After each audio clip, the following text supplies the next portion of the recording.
இதுதான் generator motor. இது எப்படி ஸ்டார்ட் பண்ணுறதுன்னு சொல்கிறேன். அதுக்கு முன்னாடி ஃபியூல் செக் பண்ணோம். ஃபியூல் மூடியை இந்த பக்கம் டர்ன் பண்ணி ஓப்பன் ஆகிடும். இது ஃபில்டரு. ஸோ இதில் பெட்ரோல் அடிச்சுக்கலாம்.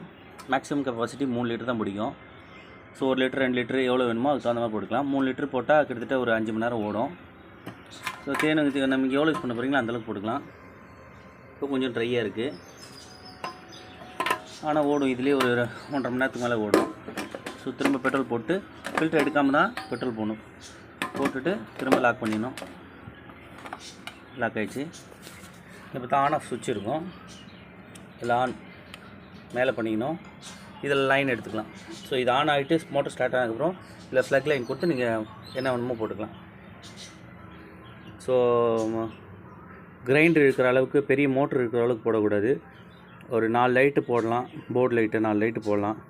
2 மிக்ஸி 3 மிக்ஸி அந்த அளவுக்கு பவர் இருக்கிறது தான் போடலாம். இது பவர் போட்டிருப்பாங்க. இதுக்கு மேலே அவுட் கொடுக்காது. மோட்டர் அடி வாங்கிடும். ஸோ இந்த பக்கம் பார்த்தா இது பைக்கில் வர மாதிரி தான். இப்போ ரிசர்வில் இருக்குது, ஆனில் இருக்குது. இது ஆஃபு, இது ஆன். கீழே எடுத்துனா ஆனு, இந்த பக்கம் ஒன்றா ஆஃபு. இது ஆஃபில் இருக்கும், ஆன் பண்ணிடணும். இது சோக்கை ரைட்டில் திருப்பி விட்டுறணும். இங்கே மென்ஷன் பண்ணியிருப்பாங்க. சோக் போடும்போது ரைட்டில் திருப்பிட்டு இதை இழுத்து விடணும். ஸ்டார்ட் ஆடணுன்னே சோக்கை முதல்ல க்ளோஸ் பண்ணணும். சோக்கை திரும்ப எடுத்தபடியே போட்டுடணும். ஸோ இது பெட்ரோல் ஓட ஆரம்பிச்சிடும். ஓகேவா? பாருங்கள், சோக்கு எடுத்து விட்ருக்கேன். ஸ்டார்ட் பண்ணுறேன். இழுத்து இந்த வெடுக்குன்னு வேகமாக எடுக்கணும். ஸ்டார்ட் ஆகிடுச்சு. ஸ்டார்ட் ஆன உடனே முதல் வேலை இந்த சோக்கை ரிலீஸ் பண்ணணும். சவுண்ட் வித்தியாசம் தெரியும்.